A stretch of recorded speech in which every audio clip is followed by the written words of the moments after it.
Hello, my dearest Arthur and all my lovely peeps. How are you today? I have Donald Duck's tallest tail.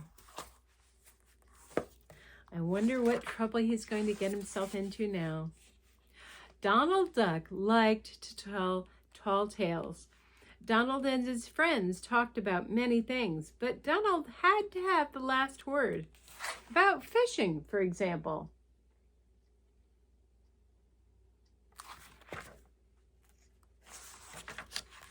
One day, Donald, Mickey, and Goofy were fishing. They sat on the edge of the dock. "This is great," said Goofy. "It reminds me of a time I went fishing by myself."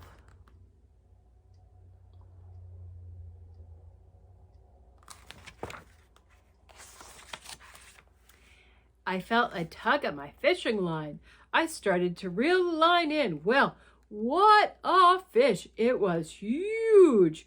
The fish dove under the water, and I almost went under too. Finally, I cut the line."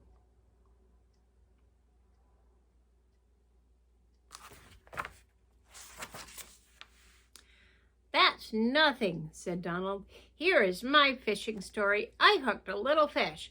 Then a big fish came along. It was a swordfish. It snapped up my little fish. It cut the fishing line. It almost cut the boat in half. I was lucky to get home at all."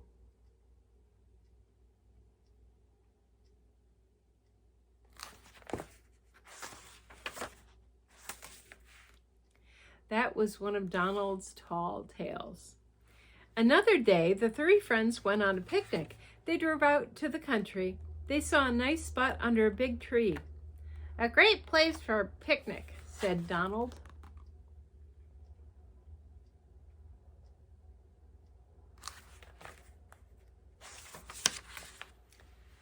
"Moo," said a cow from the farm next door. She thought the food looked good. "Well," said Mickey, "that cow reminds me of something. It reminds me of when I was out collecting butterflies," said Mickey. "Butterflies?" said Donald.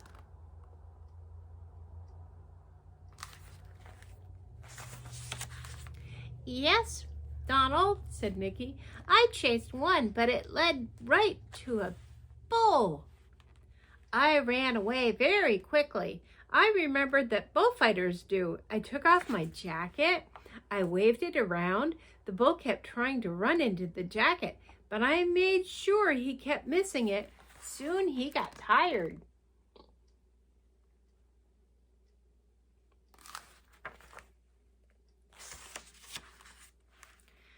"How about the time I met a giant in the forest?" said Donald. "The giant laughed when he saw me. He thought he could crush me with his foot. At first I was scared. Then I walked right up to him. I punched him in the knee. I knocked him over. I hit him hard again, just like that." Mickey and Goofy just smiled. They did not believe this tall tale.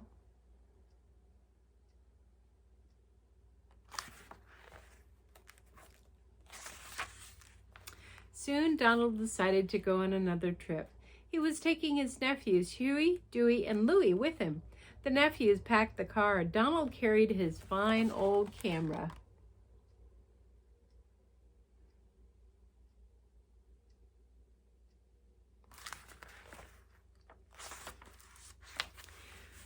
"We are going to the desert," said Donald. "We will have an adventure. We will look for traces of ancient people and animals. I will take pictures with my very special camera." Donald packed the camera carefully. Soon the whole car was packed.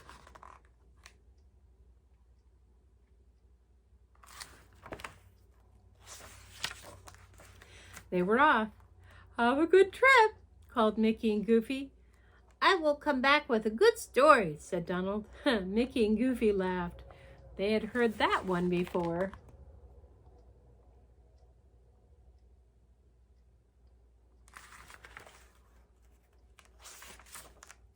That afternoon, they arrived in the desert. They saw the Mystery Mesa. "That's it," cried Donald. "Mystery Mesa is where people and animals lived long ago. It is a large, steep rock with a flat top."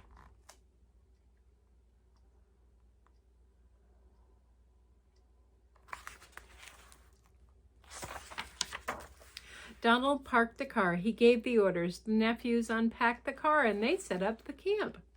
Soon the sun set. It was bright orange. Donald and his nephews ate their picnic supper. "We must wake up early," said Donald.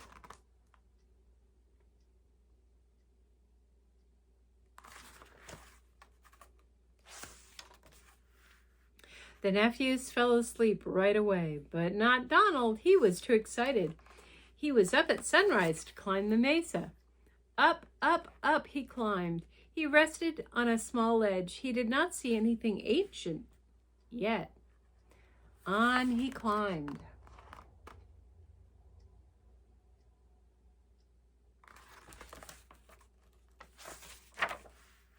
At last, Donald reached the top of the mesa.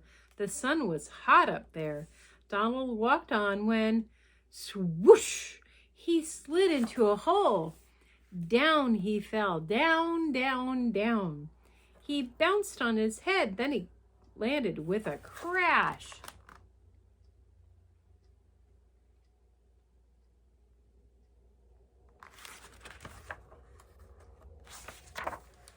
When Donald looked around, he was amazed.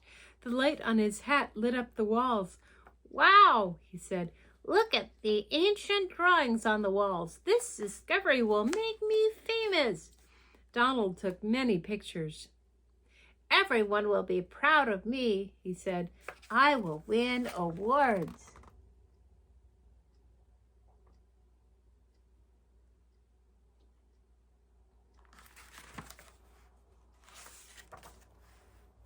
Soon he was ready to leave. He looked around. There was no other way out. He had to climb out through the hole he had fallen in. At the top, Donald grabbed a branch. He pulled himself up. Stones and rocks began to fall. They blocked the tunnel.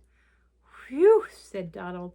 "No one will be able to see those drawings now. My photos will be the only record. I will be a hero."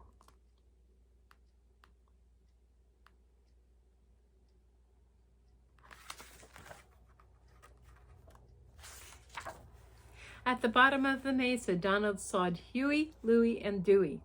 They were glad to see their uncle. "Can we climb too?" they asked. "Sorry, boys, but we must hurry home," said Donald. Back at home, Donald rushed to the camera shop. "Develop this right away," he said. He invited Mickey and Goofy to come over the next evening.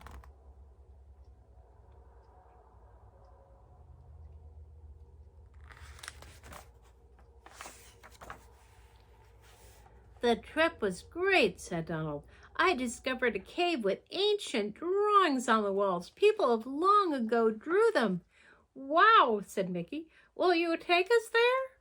"Sorry," said Donald. "I barely got out.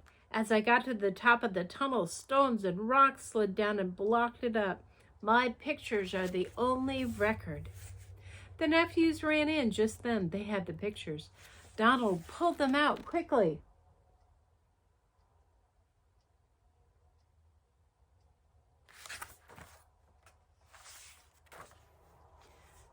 But what was this? "Oh no," he said. He looked at a few more pictures. "Oh no," he said again. Mickey grabbed the pictures. "Look," he said, "a picture of Donald's hand." Mickey started to laugh. Donald was furious. "All of the pictures are of Donald's hand," said Goofy. Donald had not held the camera correctly.